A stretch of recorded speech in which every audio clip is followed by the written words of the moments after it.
You read it right. I gained 29 pounds in 30 days. I know a lot of younger guys really have these aspirations of wanting to bulk up and put on a bunch of weight, and I was definitely in this same circumstance at one point, and so I figured it would be a good idea to share with you my experience with putting on what I see as a ton of weight in a short amount of time, talk about how it's even possible, and then maybe give some tips on how to set it up for yourself and certain things that worked out for me. Now, first, I think it's most important to talk about where I was at in the point in time where I was putting on this weight. I had recently dieted down incredibly low body fat levels. I had been training in collegiate track and field very hard, and I found myself injured, likely because of that extreme drop in body weight. And during this time, I decided that I still wanted to push my body as hard as my teammates were, who were still able to train and compete. And so I decided that I was going to aggressively regain lost weight. And the goal was to put on 30 pounds in 30 days. Now, it's really important that you understand that I was dieted down low. And because of this, I was able to relatively quickly put on a large amount of that weight.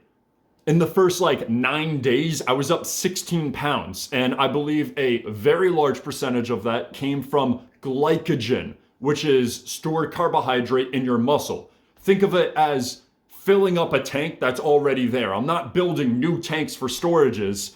The foundation for this weight is set there. I just emptied it out by dieting and training hard without replenishing. And so realistically, once that's balanced back out, I really probably only put somewhere around the range of 15 pounds on, which was still incredibly difficult for me during that time. However, it's not as big and attention grabbing as that 30 pounds in 30 days really is. And I think this draws great parallels to some of these transformations you'll see online where it seems impossible. Sometimes these people are dehydrating themselves. Sometimes they're fasting. Sometimes they're depleting their glycogen storages. Sometimes they're reversing the picture order where they're taking the after picture before and then they're eating a ton and getting bloated after. I mean, you can't really trust a lot of what you see with this. And so given that we've briefly discussed why these fitness transformations are sometimes pretty shady, I want to talk about 3 additional things. How to calculate your own numbers for weight gain, some advice that I've had from the trenches of doing this myself, and then some ultimate disclosures at the end about what to expect when you're really putting on tissue this rapidly. First, we need to talk about your basal metabolic rate, or your BMR. Now, this is really important because it tells you what your maintenance calories are for your given height and weight, different characteristics about yourself currently. Once we figure out how many calories you need to just maintain current weight, it becomes relatively simple to then figure out how much we need to add for you to gain whatever weight you want to gain. If we look at a pound of tissue as approximately 3,500 calories, then if you wanted to gain a pound per week, you would need to have an excess of, say, 500 calories every day so that you would collectively over the week have gained 1 pound of tissue. This means that if you wanted to put on 2 pounds per week, you would need to have an excess of, on average, 1,000 extra calories over your maintenance per day. And this has to be included with your activity level. So if you are weight training or doing cardio during this time period, that is going to increase the maintenance level of calories that you have. So you need to eat even more on top of that. Furthermore, once you start gaining the weight, it's going to take more calories to maintain your new higher body weight. So when I gained 30 pounds in 30 days, my BMR for week 1 was very different than my BMR for week 4 because I had already increased over 20 pounds in body weight. Now that you have an idea of how many calories you need to consume to reach your end goal weight in this process, let's talk about the types of calories. I'm not going to argue with percentage numbers put out by federal agencies. I'm not a dietitian, I'm not a nutrition. I'm just going to talk about some ways that I found it easy to increase my caloric intake. Number one for it, and continually number one always whenever I want to put on weight, is I start adding in extra olive oil. It's like the easiest thing for me. It doesn't taste bad, and 1 tablespoon of olive oil is typically 120 to 130 calories. And so if I do 4 tablespoons of olive oil per day, it's about 500 extra calories per day, which puts me at about 1 pound per week. And honestly, I'm, except for a select few scenarios, not really ever looking to put on more than 1 pound a week anyway. When I was putting on the 29 pounds in 30 days, I found that towards the latter half of it, weeks 3 and 4, I was actually having some pretty bad jaw soreness from all of the chewing.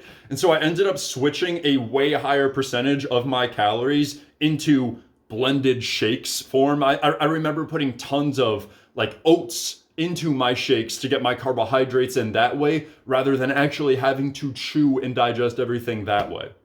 Something else I added in the latter half, which I definitely recommend, was I added in a lot of more fermented foods, mainly sauerkraut and kimchi.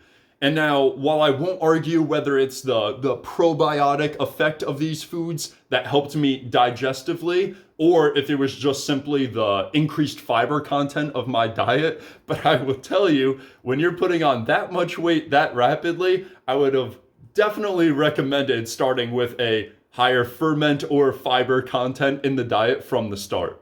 And it might seem counterintuitive because fiber can make you feel more full. And when you're putting on weight this fast, you're gonna constantly feel disgusting and bloated. Like, I would wake up early in the morning and still feel bloated from the night before. And adding fiber on top of that might seem like, why am I gonna bloat myself even more for not any caloric gain?